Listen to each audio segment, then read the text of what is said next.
welcome back, and we'll go straight into the second tutorial on the header. Okay, so I'm just going to set this back up again. Before we went through a few things like the heading and the slogan, some images, how to get this nice squiggly line down the bottom using the effects tab and the controls. Okay, how to put things like social network icons onto your heading area. And so on and so forth. So there's just a few other little ones that I want to do and go through with you that will add features, or you can change the way your heading looks. So I'm going to get rid of this image here,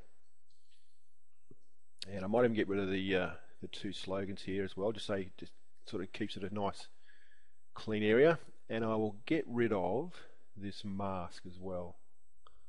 No mask. So we've got a blank canvas. We've got a bit of gradient there, but that's right, I'm happy with that. So the first thing we want to do is have a look from the right is our length. Okay, now we have the sheet width. Now the sheet is the width of the content of your website. You notice the two margins over the side here. And if you go into a website, of which I will take you to, okay, this is my website. You notice these great big blank spaces over here and the width of your website. So your sheet width is basically the width of your website. Okay, you see here and here. Okay, moving back into it. Alright, so our length, now we can go page width, which brings it right across the entire page.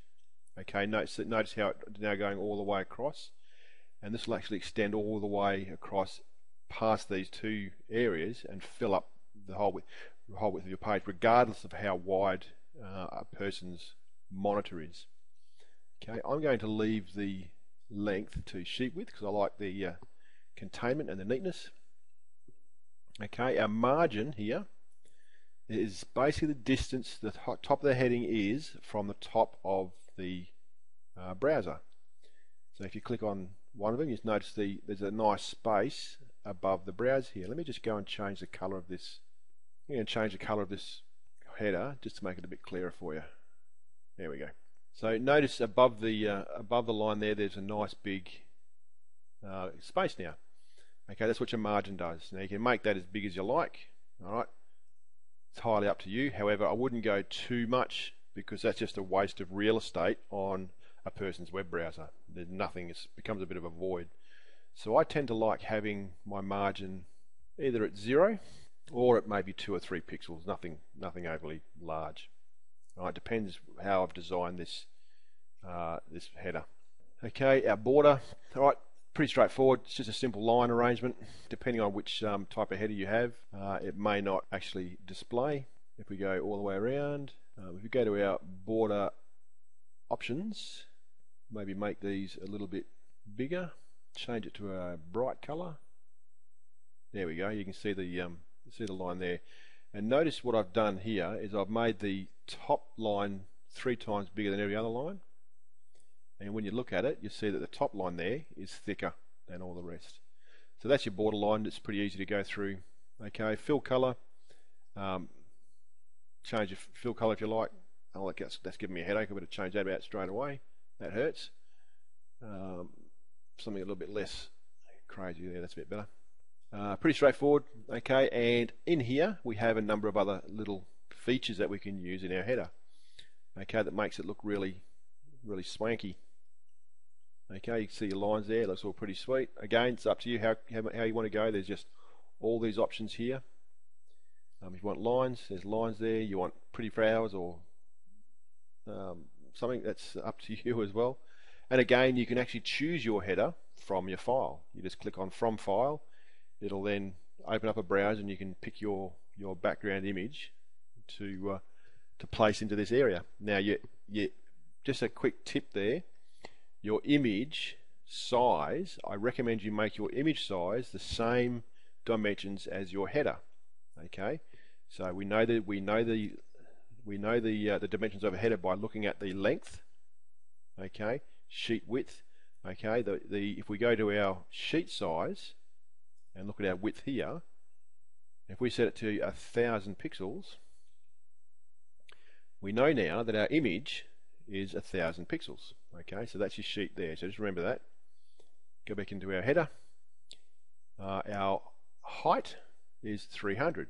So you need to make a background image 1000 by 300 pixels wide, and you can design your wonderful background image to fit exactly in the sheet size that you want. Okay, so it's pretty straightforward.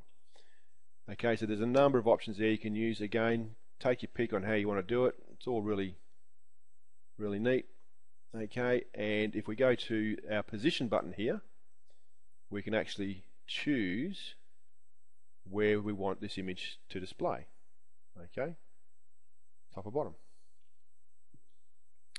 We can resize the image to the header, probably a little bit big for that. We can resize the width of the image there, but what it does is it scales it down so you don't get your actual width that you're after. So let's just bring that back up to a good size. And if we use the original size, there it is there, it doesn't actually quite look that good. If we resize the image to header again, it brings it up to fitting into the image size. Okay, and that's how that works. That's all pretty cool. Let's go back into here and do away with that one and use nothing again and leave it blank.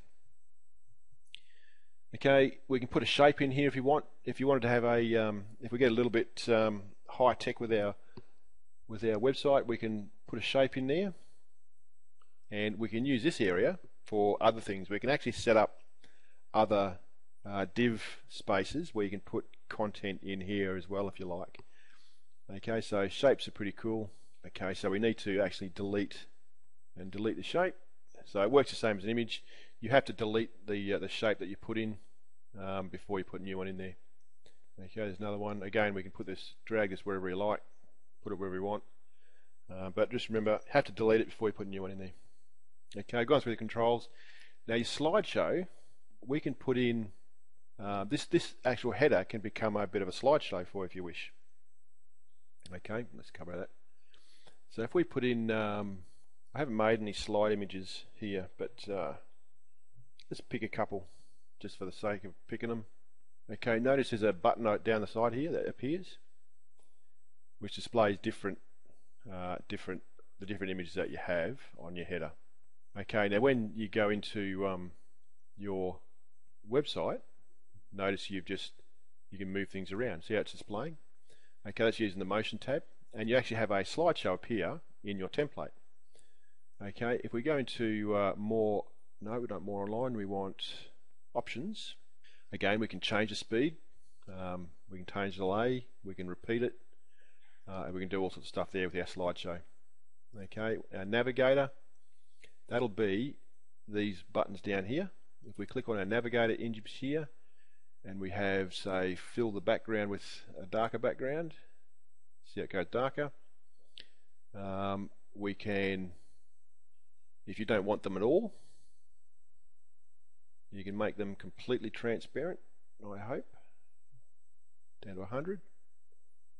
That gets rid of your background, alright, and you just got your buttons there. I'm not sure we're going to get away with losing the buttons altogether, but we might be able to make them as small as we possibly can. We can make them 5 by 5. See, now they're really small, and it doesn't overtake the size of your image, so that looks pretty good like that. I like that. Alright, and what happens is you just hit the play button to see how it works, and it moves it around. If you don't like it, you just change the motions a little bit, maybe left to right. Okay, so it's a pretty rudimentary slideshow arrangement, and it works fairly well for your heading. And again, you can still put controls and headings over the top of your site. See how it stays there? Okay, so it's pretty powerful when it comes to that. Images will slide with the slideshow across, so it's pretty powerful what you can do there, and you can really make your header stand out. Okay, so that looks pretty cool with that.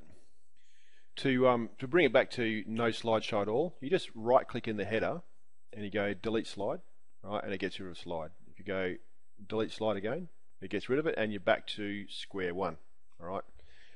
One word of caution there: just be careful that you delete all the slides that you don't want and not the one that you do want, because otherwise you'll end up starting again, just like I did there. No biggie, just we can delete that, create a new slide, make a blank one, go back to our new one here and just go right click and delete, and we're back to a blank canvas again.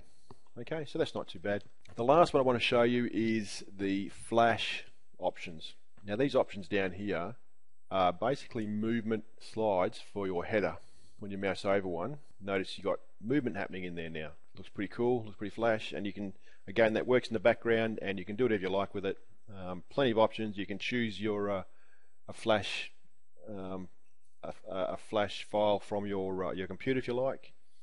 You can position it wherever you want, resize flash to header, resize header to flash, or use original size. That looks pretty sweet there. It actually resized it for me. Okay, and that's all there is to the header one. A lot of stuff there for header. Going to call that one again. If you liked this tutorial, I hope you did. Hit the subscribe button, and I'll see you in the next tutorial. We'll cover off on the menu side. Hopefully it won't take as long as the header does. Bye for now.